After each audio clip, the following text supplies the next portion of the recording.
Scottish Women's Aid's first In Conversation With podcast video thing. And we're really excited about it and a little bit nervous to try and dig deeper into some of the issues that we talk a lot about when we're talking externally about domestic abuse and women and children's experiences of it, but that really could, I think everybody could benefit from a little bit of a deeper dive into what's the detail of this, what's the evidence about it, what, why is this an issue, and how does it affect our mission to end domestic abuse. So today our conversation topic is economic abuse, and I'm pretty damn delighted to welcome Jenn Glinski. Jenn and I have some shared enthusiasms around some of the work around economic abuse and state-generated policies, their state-generated abuse, as I like to call it. We maybe don't completely align in terms of how we define economic abuse and financial abuse, so we'll be talking about that. And I love the way that I represent this as if I know as much about it as she does, which I don't. So Jenn, welcome to In Conversation With. I'm also really happy to say that although our relationship goes back before this, Jenn is a recent appointee at Scottish Women's Aid. And Jenn, do you just want to talk a little bit about yourself and also why is economic abuse of interest to you, and why do you think it should be to our listeners? Yeah, thank you so much for having me. So as you said, my name is Jenn. I now work for Scottish Women's Aid. I am the national policy lead where I focus specifically on economic abuse. And prior to coming to Scottish Women's Aid, I was at Glasgow University where I was finishing up my PhD. That's our shared background as well. You know a lot about the PhD, which focused entirely on women's experiences of economic abuse in Scotland, the support that's available, if it's being identified, what forms of economic abuse they experience, and if they're being given any support and what this looks like in order to separate from an abusive partner, as well as try to rebuild financially afterwards. I've worn a lot of different hats when it comes to economic abuse. So there's the PhD, there's my current work with Scottish Women's Aid. Prior to that as well, I worked for a charity called Surviving Economic Abuse, where I was seconded to Lloyd's Banking Group. So I've actually sat in financial institutions and assisted them with addressing, identifying economic abuse or financial abuse for their customers who were vulnerable to it. We can get into that in a second as well in terms of the definitions and everything.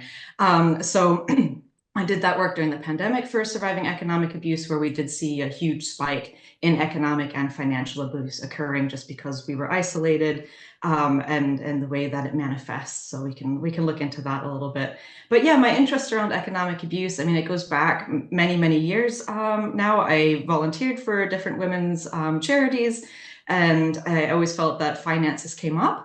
But then there wasn't really, in my opinion, I didn't know where it went from there. So women always highlighted the fact that finances were an issue, money was an issue. We know from the Duluth Power and Control Wheel, which was designed in the early mid 80s, that economic abuse has always sat there. Finances, money, resources have always been an issue, but it didn't really feel like we were talking about it. So when the opportunity arose to do a PhD on the topic, I grabbed it with both hands. And then I saw Nicola Sharp-Jeffs speak about economic abuse and her research and her work in the UK on it. And that's really where the interest started to intensify. It's something as well that I know from personal experience with family and friends. And I felt time and time again that the conversation always went to, well, has there been physical violence? And when the answer was no, everything was dropped. However, the impact of this and the longevity of it, those were the things where I felt women are actually not able to rebuild even after they have physically separated, if that's what they want to do. And it's safe to do so, but the finances kept being brushed under the rug, even though the consequences were really, really impactful and can last a lifetime. So that's where my interest comes from in terms of economic abuse. And yeah, I've just done, well, everything I can do about it, I think. I hope that's okay. I hope that's an all right intro to who I am. Absolutely. I think for us, your expertise, you're finishing your PhD, which I know you're still probably recovering from. Um, uh, and our new strategic plan came together in a rather timely confluence. So we are just brushing, polishing the last bits of our new strategic plan, as you well know. But for our listeners, and economic abuse is one of the two big focuses that we've identified as something that we're going to work really visibly and vigorously on over the next couple of years. And I'm just to touch base, Jen, on a little bit about what you said. Part of that is because it became so obvious to us during COVID and during the subsequent cost of living crisis that unless we address women's poverty and children's poverty is women's poverty, um, we were we were sort of working around the edges of what the Yeah. constraints were for women. Uh, Both women, I mean, people like to talk about women having to leave, but women being able to stay left, being able not to have to go back, being able to put food on the table for their kids, being able to keep a roof over their heads, all of these things, which are so constrained by women's poverty, which is the responsibility of all of us, but especially the state to address. And then when you throw in individual abuse by perpetrators of domestic abuse, they have so little space for action, so little ability to change the constraints around them and their children. So it's such an important issue, and I think what you've said, it kept getting swept under the rug is really true. And I think part of it is people talk about it, but they just don't know what it looks like. Yeah. So I wondered, can you maybe if we could start there? What obviously we know why we care about it, but what does it look like? Yeah, so that's a really good point, and I think that's one of the big things for me as well in terms of a call to action is we need this awareness raising piece in order to identify it. And one of the, you've already listed a few examples, but this is a multi-system and a cross-system problem. So it's not just reserved to one particular set. We need money and we need resources for absolutely everything. Just sitting here, having the light on, having the internet running, having the computer on, the electricity going, all of this costs money. So one of the big problems that we keep encountering over and over again is that oftentimes victim survivors themselves aren't identifying forms of economic abuse, or when they're seeking support, who they're seeking support from also are not identifying or responding to economic abuse appropriately. So just to give a few examples, and again, this could be, it's just a few, it's by no means an exhaustive list.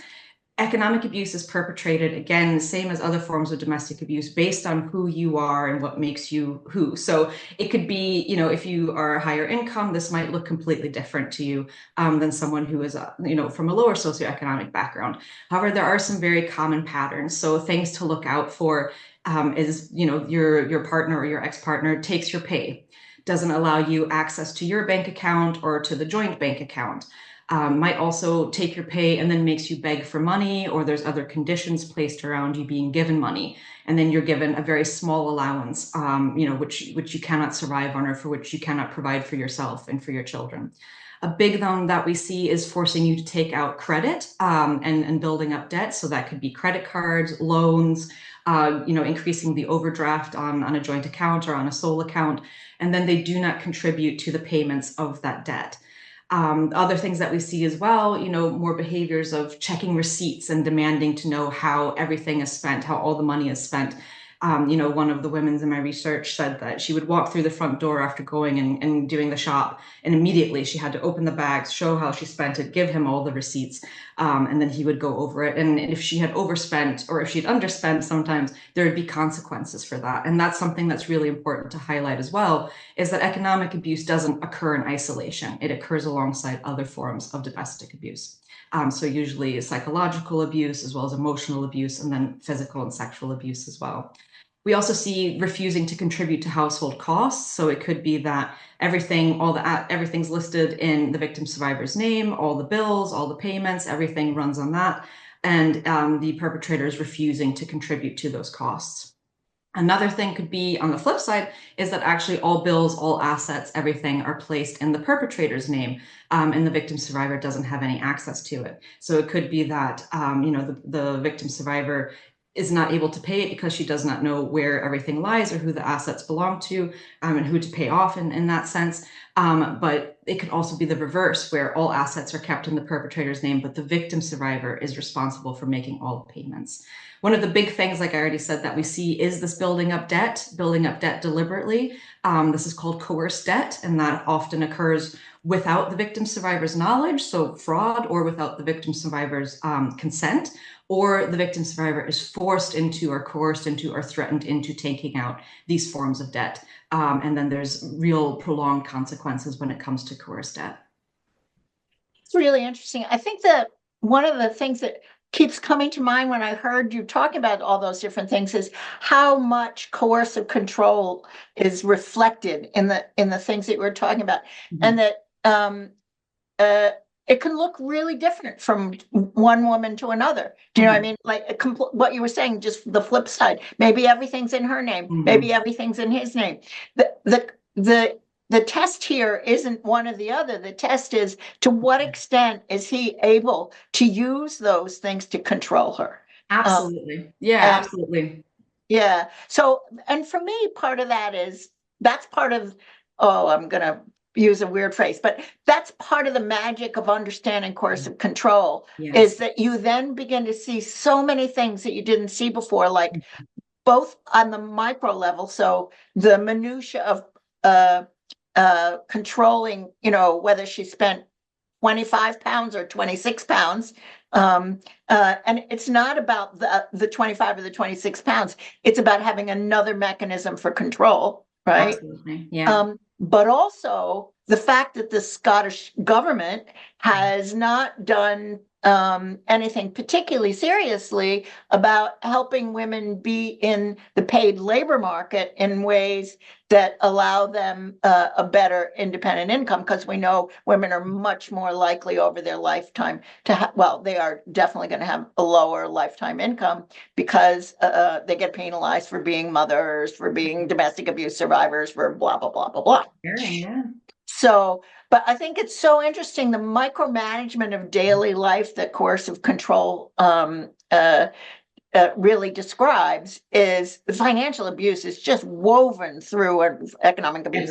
Now I'm confused. Is woven through all of those mechanisms. And so when we say that, women often don't identify it, I think it's that, one of the biggest things is well,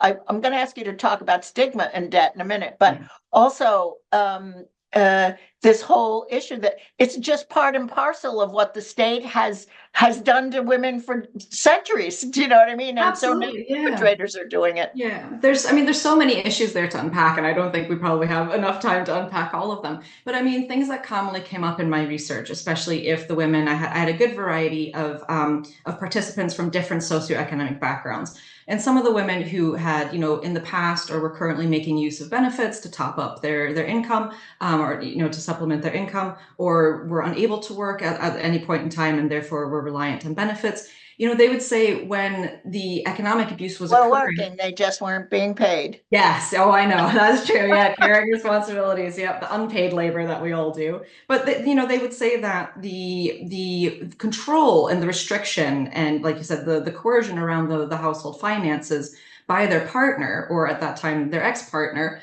it didn't feel any different than what they were experiencing, because we know that universal credit simply is not enough. We know that people will struggle despite being in receipt of universal credit and child benefit. So to have someone place restrictions on and to control it and say, no, you're only allowed this much, felt just like a replication of what the benefit system has put in place. So you add, as you say, gender inequality in the workforce. There's women's economic inequality in Scotland and across the UK. We're not unique in any sense in that way.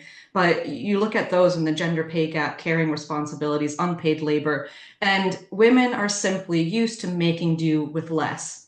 So when that is then introduced, when economic abuse is introduced into the household, it can be difficult to identify because you go, well, I've always kind of struggled financially, so this doesn't really feel any different.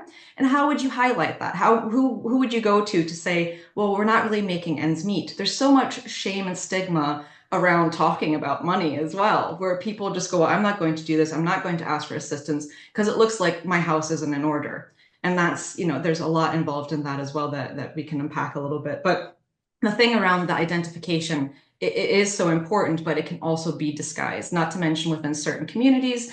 I've interviewed women from the west of Scotland, Highlands and Islands, and the borders. There was a little bit more of a traditional sense of the man is in charge of the household, and that's the way it's been for centuries. And, no, he deals with the money and I deal with this. And, we have a division of labor, if you will, within our household, and that's just what he does. So to identify that and point out, actually, no, this does feel like it's going against my will or I didn't agree to it, it can be really, really difficult to identify. And that's why so many people just go, well, I've always done with less. So, what does this really mean for me? And who would I speak to about it? And if I am in debt, then that's on me. And we very much still have that view, I think, a societal view of debt, bankruptcy or insolvency and debt, and the shame and stigma related to that many don't want to come forward and will just try to find a way to make it work, to keep their heads above water, whatever that might be. So in a situation where there is domestic abuse, other forms of domestic abuse, and along with economic abuse, it could be taking out lines of credit that you cannot afford. It could be going to illegal money lenders, going to loan sharks, because you're simply trying to put food on the table to provide for yourself, but you're being restricted and not given that access to the income that you might have, or to the resources that you might actually have. And that's where we see real trouble going. But it's about people trying to survive and thrive. And that's what economic abuse does. It makes you financially dependent on the perpetrator, and it strips you from all your resources that you need to be you and to survive and thrive. I think that's a great description of, how it's really just more of the same. Do you know what I mean? In some ways. I think also that it's part of the victim blaming that women are so used to, so, if you managed money better, you wouldn't be in this position. Mhm. If you had said no to your partner when he wanted to buy that expensive toy, or when he wanted for himself, or when he took out another credit card, or, whatever.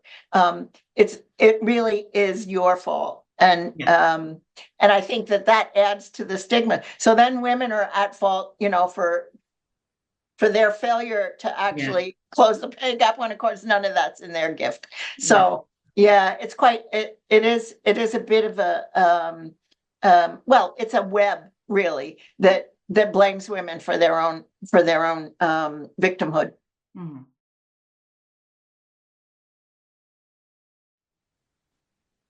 Okay, so Jenn, you can hear the confusion in my voice when I'm sort of talking about economic abuse and financial abuse, and that's in part because I had some conversations many weeks ago about that. I had my own personal definition. So economic abuse was the state policy stuff, and financial abuse was the thing that perpetrators did to victim survivors. But apparently I'm the only person in Scotland that has that as her definition. So can you talk about how the rest of the world thinks about these two things? You might not be the only one. We just haven't found someone else.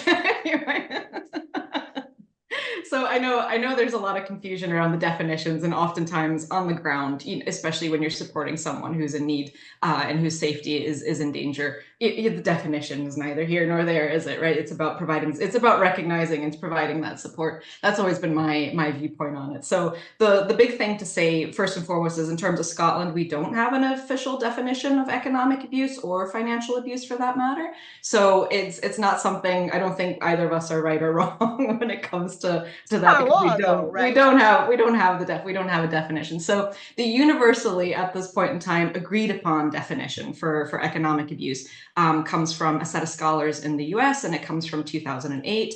Adrienne Adams and her colleagues have defined economic abuse as interfering with your ability to acquire, use, and maintain economic resources. And that's the key point, is that economic resources part, because you're always asking about financial abuse. But economic resources, this is the thing. We're talking, if we want to talk about policy areas, right? Your housing, your transport, your food, your clothing, your child maintenance. So your resources, again, that you need to survive and thrive are the ones that are being manipulated, being exploited, or being sabotaged. One of those other resources is money, and that's the difference. So economic abuse, I always think of it as the umbrella term. This is all the control, the restriction, the sabotage, the exploitation of your economic resources. That can include your mobile phone, for example. We use it for a lot, especially for banking, and we can get onto that, how that's used to build up course debt. And financial abuse is one part of economic abuse. And financial abuse speaks specifically to what we see around finances, around money, how money is being misused or mistreated or abused within these relationships. So financial abuse is one part of economic abuse, but economic abuse looks at the whole. And I think the economic abuse for me personally is very important, because my job now with Scottish Women's Aid is to ask Scottish government to look at this, to infuse this, to really weave it across all relevant policy areas, where this is our connecting point, where we can finally say, women's inequality is cause and consequence of this. So this is where we need to look at. Whereas just speaking to money, they might not see the relevance, and okay, well, that might just be, Scotland's national strategy for economic transformation, but it doesn't belong anywhere else. And that's false. It belongs in housing. It belongs in money management. It belongs in debt advice. It belongs in pension services. It belongs across all these different places. And that's why that term economic abuse gets used. You do have some sectors, for example, the financial sector, so banks and debt advisors, they will use financial abuse because they deal specifically with your money. And what you're calling about is your money or your banking product, which relates to money. That being said, they also deal with mortgages. So that's your housing bit as well. And that's economic abuse. But they're looking at getting you rates, to hopefully reduce your mortgage or try to make you be able to stay in your house, which we know is not always the case, more often than not. So those are the differences between economic and financial abuse. I agree with you in terms of state generated. I do consider that economic abuse, but I also think when the state does not, step in and provide proper wages, does not address the gender inequality pay gap, that's where I think as well it could be financial as well. Whereas when I think about the perpetrator locking you out of your house, removing your forms of transport, taking away your medication that you may need to function. During the pandemic, we saw a lot of laptops and printers being destroyed because guess what? Guess what we were doing? We were sitting here on our laptops, having to work. That's how we made our money, day in and day out, sitting in our homes. Children and employees, other workers needed the laptops to print off their homework. Destroying those properties, those pieces of property, that's economic abuse. And I don't think we've quite have another term to actually encompass that. Same as withholding your documents. You can tell by our accents. I'm not from Glasgow. You're not from Edinburgh. I have a passport. I have an ID. I have a birth certificate. Withholding that is a very, very powerful tool in order to again exert that control and that power over a person. So what do we call that if that's being withheld? That for me is a resource, an economic resource that I need to prove my identity, to be who I am, and also to access support if I need it. Okay, so let me just recap this for me. Okay, yeah. So financial abuse broadly, with a few exceptions, is anything that has to do with money. Mm-hmm. Okay, access to money, right? And economic abuse covers everything. And we just need a new term. I think we should, off camera, we're going to work on this. So when people listen to this, they can send in their terms. Yeah, there you go. I mean, maybe we could call it economic domestic abuse. I mean, no, that doesn't work. Yeah, and absolutely. And I mean, some scholars have done it. So I think there's Punita Chalabi who says it is economic or is financial domestic abuse, and that weaves in. But again, we have to remember around this identification. I agree. When I say, my expertise or my PhD is in economic abuse, people think I looked into manipulation of the stock market. That's not helpful at all. It's also not helpful with translations. So, for example, off the back of my research, I amended the Duluth Power and Control Wheel to reflect post-separation economic abuse. And I've been really, really lucky in that people have taken to the resource, have been wanting to translate it into multiple different languages. And one of my friends very kindly offered to translate it into Spanish for me. And she said, well, when we say, and this was a woman who's based in the US, she said, well, when we say economic abuse, and I'm not going to try it in Spanish because it would be terrible, we think exactly what you think, government generated. Because when you think about the lives of Latinos in America, they think very much that economic abuse is done to them by the state, by keeping them in low paid jobs, by exploiting their labor, all these other issues. So it's even interesting across different languages. It might not have the same thing. So I think you might be, you and the Spanish speakers are exactly on the same page. In the grand scheme of things, it matters not. No. It's Yeah. about women and children's Yeah. experiences, and that's, Exactly. I suppose, the take home message really here is, Marsha, stop worrying about defining it, and actually let's Yeah. just get into what it looks like so we can change it. Yeah, and Um, some really great survivor engagement work by the charity Surviving Economic Abuse has shown when those terms were provided at the outset, perhaps economic abuse didn't resonate, but when the full scale of it was revealed about your housing being manipulated and exploited, about your resources, your property being destroyed, which then had a financial impact, and you had to perhaps pay for it in order to try to sell it, and all these issues.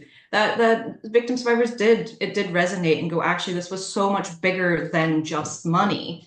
But for me, day in and day out, I saw the money, but actually it was all these other resources. So I think drawing on their experiences, and like you say, that's why we're here. That's why we do the work that we do. So listening to their voices and what's most helpful for them, yeah, that's where I there you stand. go. So Jen, I'd like us to unpick debt a little bit because it's becoming really clear to us what a big impact it has on women's ability to get themselves and their children safe and stay safe. But first, can you tell us a little bit, how big of a problem is economic abuse? What do we know about that? Yeah, so information data collected by the charity Surviving Economic Abuse indicates that in the UK, 1 in 5 women will experience economic abuse from their partner or their ex-partner, so a current or a former partner, and that's really important because it's one of the forms of abuse that does continue. It can start, it can continue, or it can escalate post-separation through things like child contact proceedings, child maintenance, housing issues, mortgage, and again, those financial banking institutions that have joint products and things like that. So you can actually see a real increase of it after separation has taken place, physical separation has taken place. That separation financially is much harder to get done. So 1 in 5 women in the UK experience it. Research across the UK and the US suggests that anywhere between 95 to 99% of women who have experienced domestic abuse have experienced a form of economic abuse.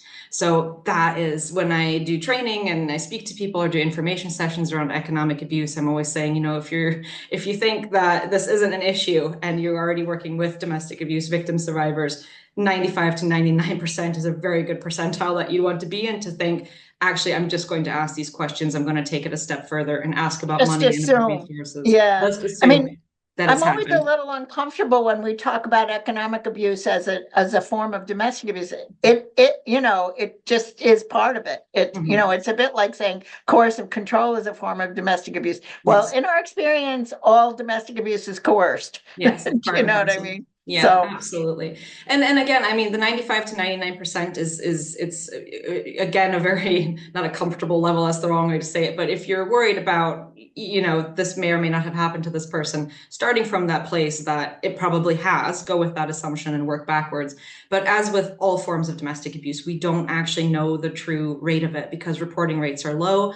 Not everyone who experiences abuse reports to the police or, attends a support service to make those disclosures. So we actually don't know the full extent of it. But I think those numbers just alone, 1 in 5 women, 95 to 99% of, victim survivors have experienced a form of economic abuse. Those are some really strong and also quite impactful numbers. So as we've been talking about, it's a form of abuse that we've known about for a very long time, but people might not have been asking those questions either when they do see someone or there has been a disclosure. And we've already talked about identification. So when you think about, if women are actually asked about it, more than likely they're going to tell you that something was, or that there was mismanagement or coercion over the money, that their economic resources were destroyed, and that it's still continuing well past the point of physical separation. Yeah. I mean, the point we make often is that separation does not equal safety. Absolutely. And it doesn't equal physical safety, and it certainly doesn't equal,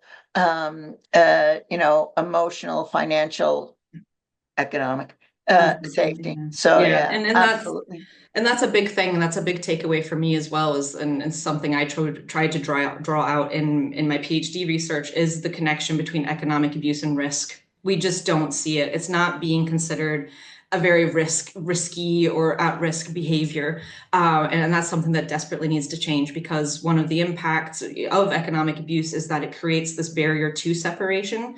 You have to either remain with the perpetrator for longer, or you're forced to return to the perpetrator, simply because your economic resources have been stripped. You don't have them. You're financially dependent on the perpetrator. And then, surprise, surprise, if you do manage to separate physically, you find that actually there's very little support available to you to remain, as you say, to stay left. So whether that's benefits, which are insufficient, whether there's other support from the state or other support mechanisms, at the moment, it simply does not allow for women to rebuild financially and regain that financial independence and security. So we really need to think about economic abuse in terms of risk as well. And it's just kind of slotted in as another form of abuse, and not something that's high on anyone's radar, which is really upsetting. Again, from my own research, I've had women who said they did reach out to their local charity to talk about what was happening to their finances, and also to their assets. And the reply was just like, well, this is for women who are actually in danger. And that's something that we really need to unpick. And again, that's a part of that awareness raising of what economic abuse is, and its impacts, and how long lasting they can be, and also how devastating they can be. So let's talk about debt. In part because some of the work we've been doing recently with Aberlour and some of the other organizations in Scotland who are worried about debt, has really opened my eyes to the extent to which debt controls, constrains, abuse is a form of a good tool for perpetrators, I suppose. So can you talk a little bit about debt generally, and also about public debt versus private debt?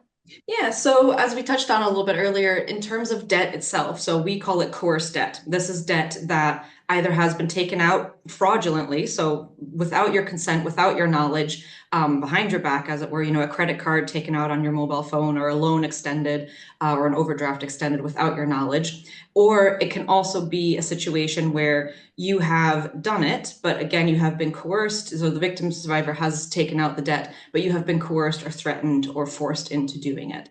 There are also situations, and that's something, again, with that identification piece that's really important, where you might be at the start of the relationship and you are happy to take out the loan because, let's say, it's a new partner. They want to get their business off the ground. We have electricians in the house, so let's go with that. They want to get their electrician business off the ground. They need a white van, and they say, I don't have the credit to do this, or I have a bad credit history. You have good credit. Will you take out this loan for me? And you might be happy to do so at that point in time. And that's where we see that perhaps the coercion and the control and the exertion of power has not quite entered the relationship yet. It hasn't been, forced upon the victim survivor. And then usually it comes with promises of, I'll pay you back. I'll make sure they'll do it. And it never happens. But it's not just, I won't pay you back. It builds and it builds and it builds. And then there's demands. And to the point where you might be struggling to pay that loan and also provide for the family, also make sure all the bills are paid, make sure you're going into work or going into education, whatever it might be. So that's how it can escalate quite quickly as well. And that's always a tricky part, where people say, well, actually, at the start, I was very happy to cover the bills because perhaps they weren't earning as much as I was, so I was happy to cover a greater share. But as you've already said, that coercive control is central to this, and how that manifests. So debt can be built up in those ways. Loans can be taken out, credit cards. People also go to loan sharks. Also in smaller communities, what some of my research participants have said is it could be the local shopkeeper, where everybody, it's your cousin, whoever it might be, and they're keeping a nice little tab behind the till. And then all of a sudden you're on the hook for the debt. So it can be different forms of that. So that's more in the sense of financial institutions, for example, and banking products, having those built up under credit cards, loans, extensions of overdrafts. But then what we've been finding out through stakeholder engagement with various other partner organizations is the fact that public sector debt as well is actually one and seemingly a bigger issue, although I think they're probably side by side. And when we're looking at this, we're looking at council tax arrears, we're looking at rent arrears, and this is where we see actually, you thought maybe the council tax was being paid, or you had no idea about whether it was being paid or not because that wasn't information that you were allowed to access. That has all sorts of implications in terms of if, again, I know we're talking about separating, but if you are looking to physically separate, that has a huge knock-on effect on whether or not you are able to stay in your housing, whether you can secure further housing, whether you can access refuge in some councils as well, and that will follow you around. So that's priority debt. This needs to be paid. So you can imagine that if you are, for example, in my research, thinking about separation, and you're trying to make sure you put everything in place for this to occur, if you have the time and the space to do so safely, and then you find out that actually I have upwards to £60,000 worth of debt sitting between credit cards, loans, rent arrears, council tax debt, I don't know, payday loans, Klarna, all these different aspects, and I'm responsible for all of them because they've been put in my name. So that's how debt can stop you. As one woman said to me, that's where you just close the door again and you stay in, because the safer option is to remain, because either you won't be believed or there might be no support available. And also, how do you say to someone, well, I didn't know that I had £15,000 worth of credit card debt? That's where the nuances really come out. So this debt, again, there's options around it. You can, and I would encourage anyone in terms of taking action once you have maybe identified that something's not quite right, or you have received correspondence. That's a very common way for perpetrators to make sure you don't find out about debt, is to intercept the correspondence, whether it's your mail, whether it's your emails or text message alerts or anything. So you often just simply do not know that it's there or that it's happening. And then as you are starting to look to separate, or perhaps you've already separated and want to take out a new loan because now you probably need new housing, or you need, you need a line of credit to make sure that the children have what they need for school, so on and so forth. That's when you encounter actually, there's significant amount of debt there, and that stays with you, and that can stay for life. So as soon as something like that comes up, speaking to your bank, if you have an awareness of who you might have banked with or who the perpetrator might have used to bank, seeking out debt advice as well, and going and speaking to your local council. Those are some of the biggest areas that women are affected by when it comes to coerced debt. And there's solutions available. So that's something that's also quite important to highlight.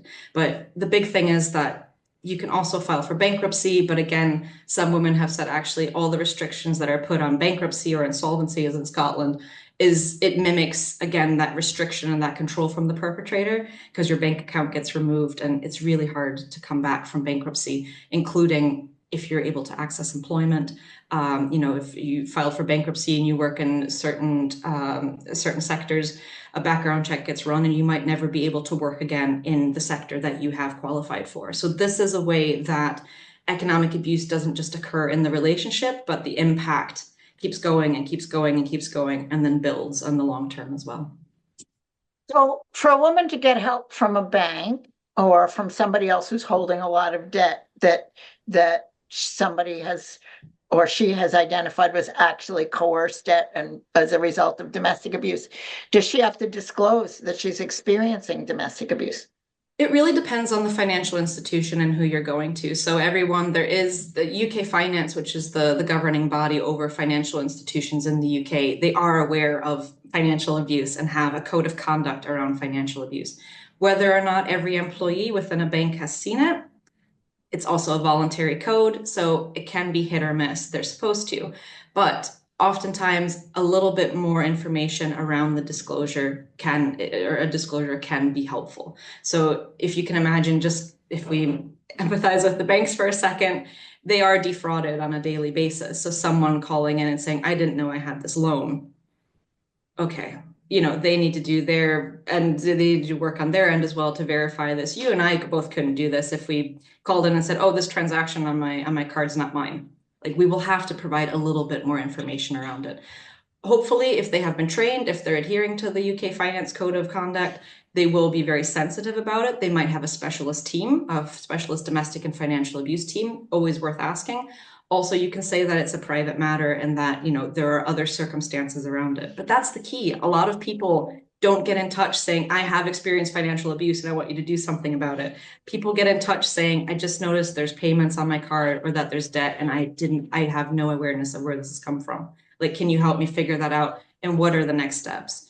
In my experience of victim survivors reaching out for support, it's never I want this debt cleared. It's just help me understand what's happened and how can I be okay? Because I need to move on and I need to rebuild. But this debt obviously will not allow me to do that. So yes, reaching out to financial institutions is crucial.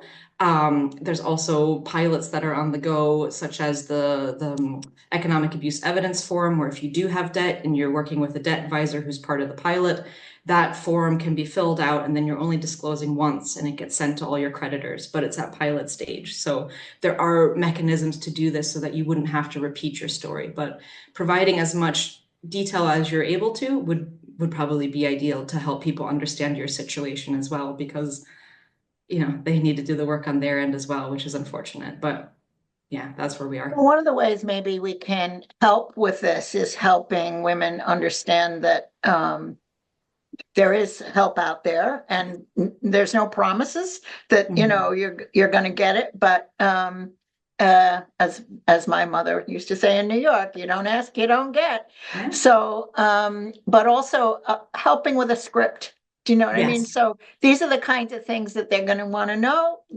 Up to you, but whether you share that information, Absolutely. just be aware of the kinds of questions that are likely to come up. Mhm. And also be aware that there may be more help out there than you think there is. I think that's probably, if we get nothing else across from today, that's probably the biggest message I'd like people to take away, is the fact that there is support available. So reaching out is incredibly important. You might need to disclose some details, but again, it's around what's happened to your finances so that people can better understand how this took place and how it manifested and what it looked like, not just so they can look back historically in order to see what support they can offer, but also forward looking, so if it is the joint account that's been exploited or been put in the overdraft, or that's where your issue is that likely to be an issue going forward as well? So if a woman discloses to a financial organization, a bank or whomever, that she didn't know what was going on, or that she wasn't, party to the sign up to some of this debt, what what's likely to happen? What are the good possibilities, and what do you think are what's the real situation? Yeah, I mean, I think every case will be handled on a case by case basis, because again, as we've discussed, this is very unique to every person who experiences it, and it varies across immigration status, socioeconomic background. So there are different elements to it. So the case should be handled on a case by case basis and be given as much information as possible and questions to ask. So I think in best case scenario, if it is that the debt was accrued or it was built up without your knowledge and without your consent, and it has caused financial harm to you and destabilized you financially, then a debt write-off is a possibility. So that's something that, that's probably the gold star of what people would like to have happen. Other options are, of course, working with you to assure that joint accounts are closed down, for example, where there's been domestic abuse, that no further accounts are open so that that debt does not build up, for example. Other things could also be payment plans. So once you lay out what your individual position is, and what your circumstances are, that then payment plans can be adjusted accordingly. So I think a good thing to bear in mind is that everyone is just doing their job and trying to get as much information as possible, but actually people do want to help. And I think having that bit of knowledge that help is available and making that call or even appearing in branch is very important. And the same thing for debt advice services. Being able to share that with them and lay out how the debt has occurred allows them to get a full picture and to work with you and what would be the best outcome for you personally. So I think that's blue sky thinking would be a debt write-off, and otherwise a better payment plan, and ways to move forward to help build that financial stability. Prevention. and some risk, reducing risk. Absolutely. Yeah, Yeah. absolutely. Can you, so these two things sort of go together, I think. So one of the areas that we've been really interested in is the fact that child maintenance is a critical area of abuse, and even out with domestic abuse, the failure of so many non-resident parents to support their children in the way they've been asked is just mind-boggling, actually. But it's a really common feature of domestic abuse when there are children involved, and separation is occurring or has occurred.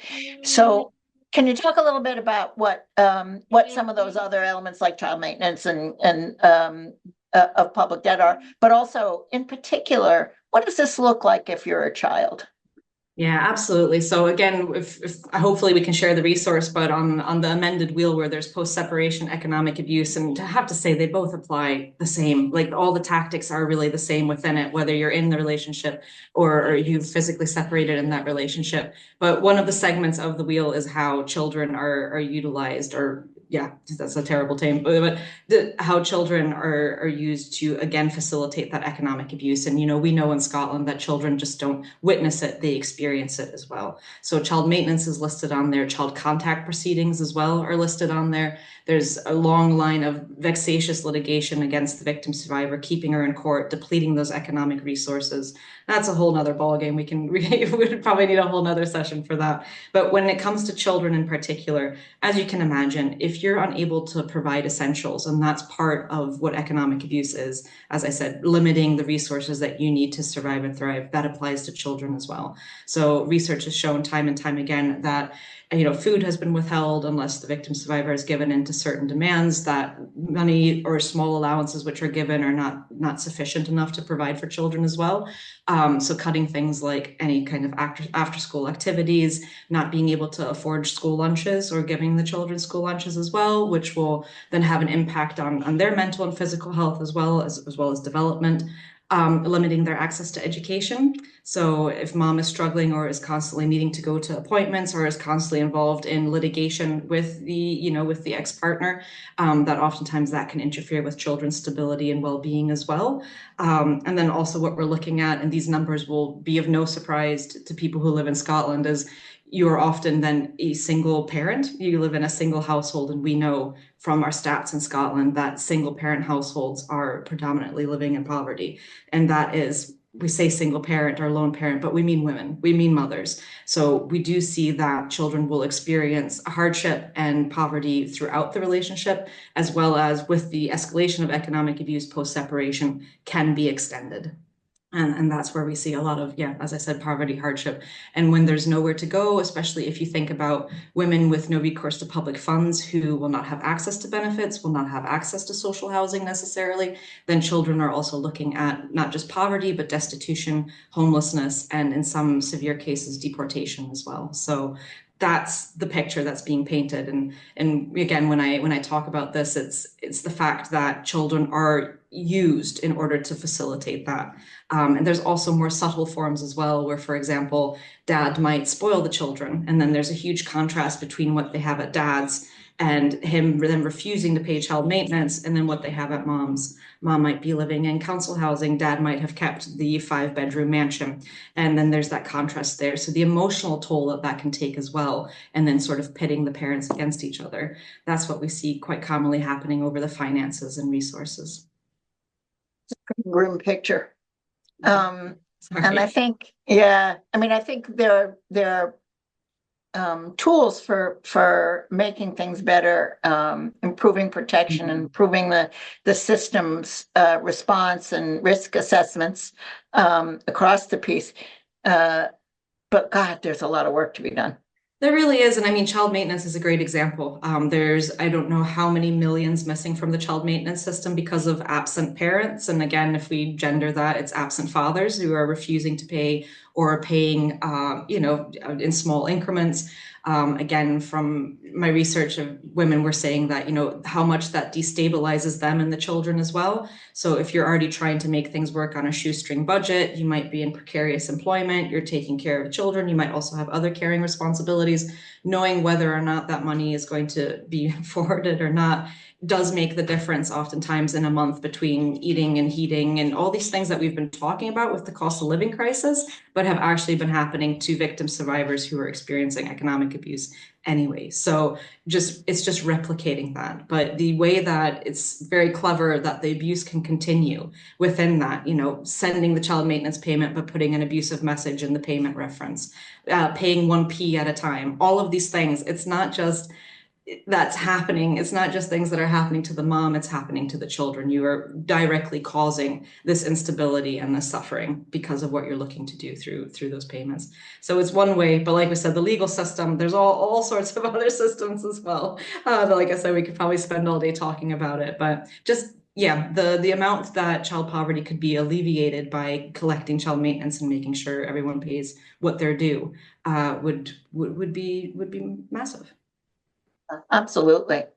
And it really links to some of the work we're doing in another area around child contact too, which is getting systems to understand that you can't, that if you do something that affects the mother, it affects the children. And if you do something that affects the children, it affects the mother. It can be good, it can be bad for both, it can be good for one and bad for the other. But anybody who's a competent policymaker or program designer or deliverer has got to understand that you have to plan for the impacts of those interventions. And when you don't, I mean, that's why one of the biggest reasons why we haven't shifted child poverty in Scotland is because we haven't looked at it as their mother's poverty for the most part. It's women's poverty. Yeah, it's women's poverty. And again, this is, as I said right at the beginning, this is a whole systems problem.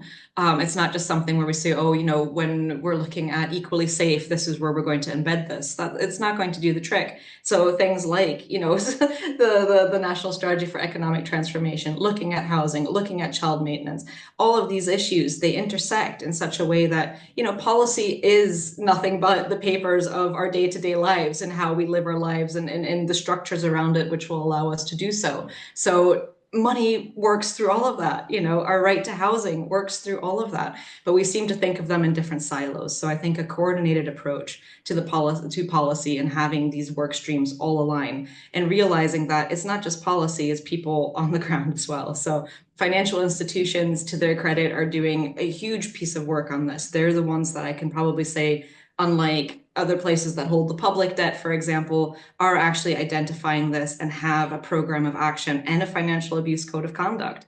Other places do not have this. So looking at that is very, very important. But I think banks will also eventually tire and going, well, why are we potentially writing off debt or making these adjustments when this person has been phoning us and says, well, actually, there's a non-harassment order in place.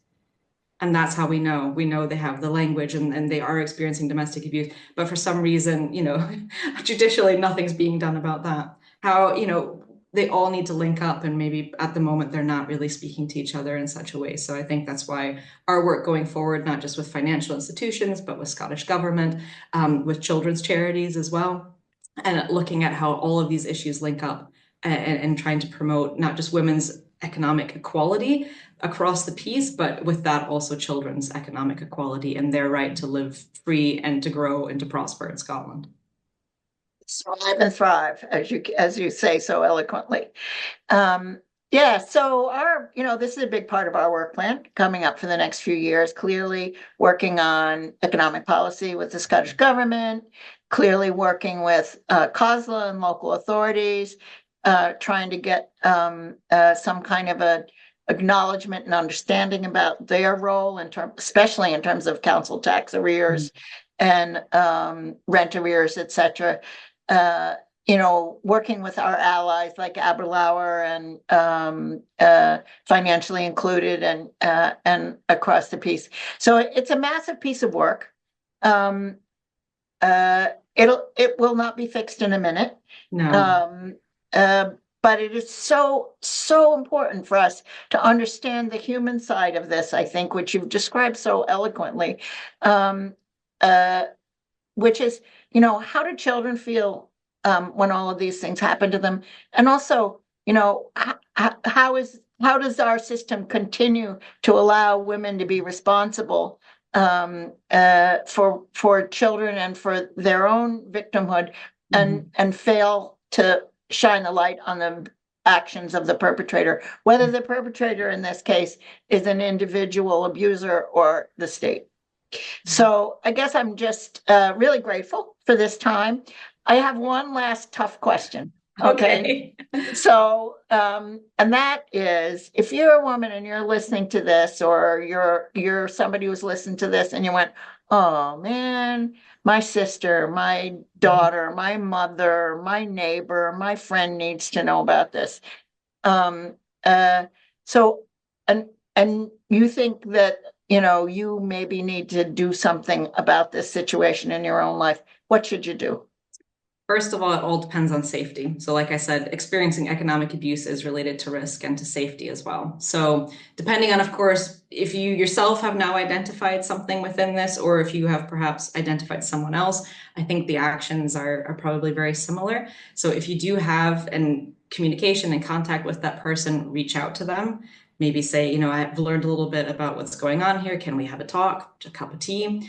Also being able to be that safe place for them, but also then going out and gathering, if it's safe to do so, the information for where you can go. So what's available to you locally.